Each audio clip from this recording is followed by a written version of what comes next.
रामपुर नामक गांव में एक जमींदार रहता था। जमींदार उनके खेतों के बदले रुपए कर्ज देता था।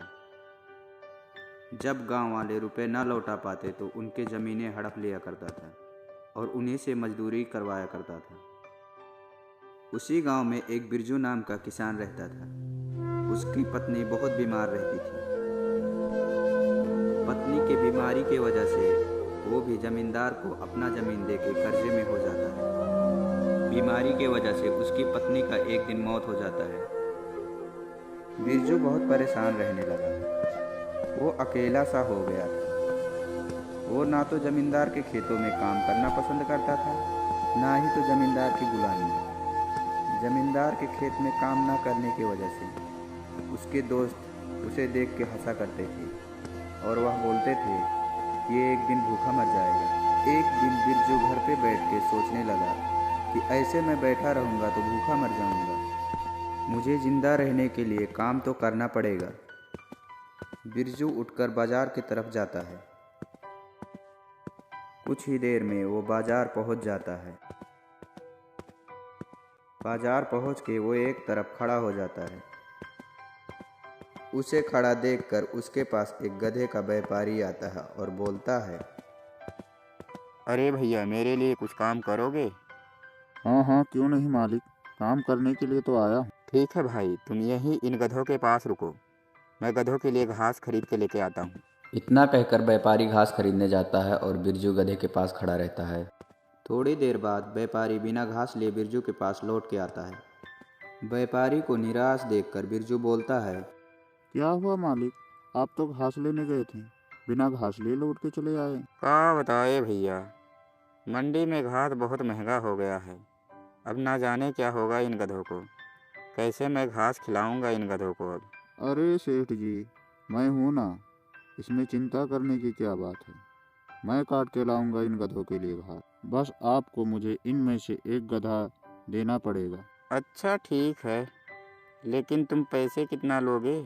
जो आपको सही लगे, जिसमें आपका भी फायदा हो, मेरा भी फायदा हो। व्यापारी बिरजू के कहे अनुसार उसे एक गधे के साथ साथ में कुछ रुपए भी देता है।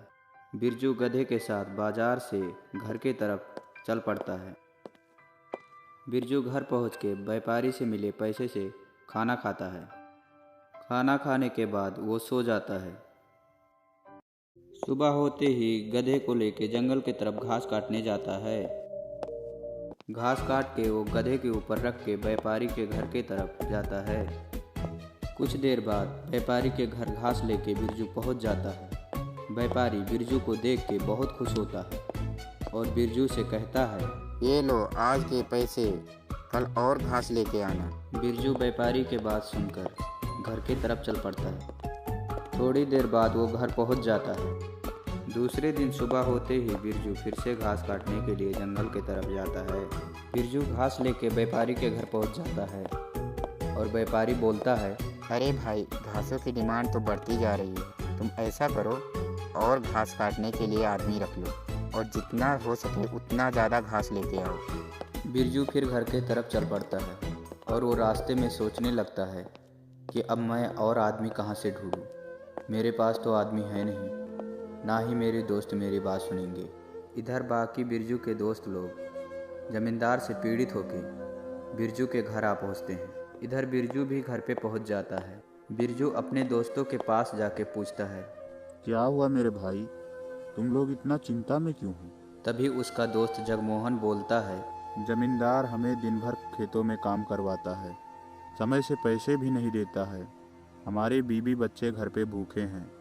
बिरजू भैया, अब तुम ही कुछ सोचो, अगर हमारे लिए भी कुछ काम ढूंढ देते तो बहुत अच्छा होता। बिरजू बोलता है, ठीक है, तुम लोग अपने अपने घर जाओ। कल सुबह होते ही तुम सब अपने गधों के साथ मेरे पास आ जाना। बिरजू के साथ बिरजू के बाकी दोस्त लोग भी सुबह होते ही जंगल के तरफ घास काटने के लिए जाते हैं। वो सभी लोग बिरजू के साथ व्यापारी के घर घास पहुंचाते हैं।